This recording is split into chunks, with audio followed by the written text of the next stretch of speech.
a place pulsing with history. It's got that real deep soul. The air smells like fried fish and possibility. Music spills from open doorways. Life is lived out loud on the block in full color. Then you have Coral Gables. It's a whole other world. Manicured lawns and quiet, sprawling houses. The silence there is heavy. It's the kind of quiet that feels expensive. People talk in hushed tones. They move with a certain kind of careful grace. It's beautiful, sure, but it feels like a postcard. Overtown feels like a heartbeat. Darius lived and breathed Overtown. He was a street artist. His canvas was the neighborhood's forgotten walls. He painted its stories, its heroes, its pain. His murals were vibrant declarations of existence. They shouted, "We are here." One sweltering afternoon, he was adding the final touches to his latest piece. It was a giant tribute to the neighborhood's elders. Their faces, etched with wisdom and resilience, stared out from the brick. Darius felt a presence behind him. He didn't turn around. He was used to people watching him work, but this felt different. Less like a neighbor, more like a critic. Simone had parked her pristine white sedan 2 blocks away. She walked into Overtown feeling like she'd crossed a border. She was the daughter of a powerful Haitian-American family. Her world was Coral Gables, full of fundraisers and calculated conversations. She stood before the mural, a mix of awe and discomfort churning inside her. It was so raw, so powerful. It was everything her world wasn't. Finally she spoke. Her voice was clipped, precise. "This is a bold statement," she said. Darius finally turned. He saw a woman dressed in expensive linen, looking completely out of place, yet her eyes held an undeniable spark. He wiped a streak of turquoise paint from his brow. "It's supposed to be," he replied, his voice a low rumble. He expected her to say something dismissive, to talk about property values or unauthorized art. Instead, she just stared at the mural, really seeing it. "My grandfather used to tell me stories about this place," she said softly, almost to herself, before the highway cut it in two. Darius raised an eyebrow. This was not the conversation he expected. She was from that other Miami, but she saw the history. She saw the wound. And in that moment, under the hot Miami sun, their 2 separate worlds began to bleed into one another. Their first few meetings were tentative, awkward even. He took her for a real cafecito, the kind that jolts your soul awake. She took him to a gallery opening where the art was boring and the people were worse. They were learning each other's languages. He learned the subtle art of her code switching, the way her accent shifted when she was with her family versus when she was with him. She learned the unspoken rules of the block, who to nod to, which corner store had the best patties.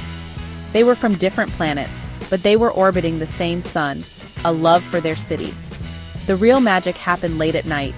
After the city quieted down, they would meet by the water, the skyline glittering like a promise. Darius would talk about his art. He didn't just want to paint pretty pictures, he wanted his murals to be archives, to be shields. He dreamed of a Miami where Overtown wasn't just a footnote in a history book. He spoke with a passion that was infectious. He believed art could save his community. He believed it could be a weapon. Simone listened, completely captivated. No one in her world talked like this. They talked about acquisitions and mergers, not about saving souls with spray paint. Simone, in turn, opened up about her own conflicted world. She loved her family fiercely. They had sacrificed everything to build their empire, but she felt trapped by their expectations. She was supposed to be a lawyer, a socialite, a perfect Haitian daughter, but she dreamed of something more. She loved dance, not the polite ballroom dancing of her mother's charity galas. She loved the expressive, powerful movements of compa and the raw energy of street dance. It was her secret language, a way to say all the things she couldn't put into words. Darius saw the fire in her, the artist locked away. They found common ground in their shared sense of identity. Both Black, but from different branches of the diaspora. They talked about what it meant to carry the weight of their ancestors' dreams, what it meant to be Black in a city that often tried to erase them. He saw the activist simmering beneath her polished exterior.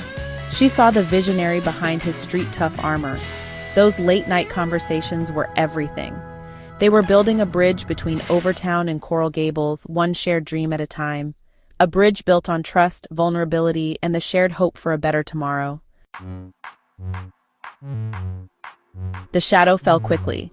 A slick developer named Marcus Thorne set his sights on Overtown. He saw dollar signs where Darius saw history. His company, Apex Development, rolled out a glossy campaign. They called it revitalization. But the community knew what it really was: erasure. Eviction notices started appearing on doors like death warrants. The air in the neighborhood grew thick with fear and anger. Thorne was well-connected and ruthless. He moved with the confidence of a man who had never been told no. He was the kind of man Simone's father did business with. Darius fought back the only way he knew how, with his art. He started a new series of murals overnight. They were protest pieces. One showed a giant bulldozer tearing through a family home. Another depicted Thorne as a serpent, coiling around the historic Lyric Theater. His art became the voice of the resistance. It was bold. It was dangerous. One night, while he was painting, two of Thorne's security goons cornered him. They weren't there to talk. They roughed him up, destroyed his supplies, and left him with a clear warning: stop painting.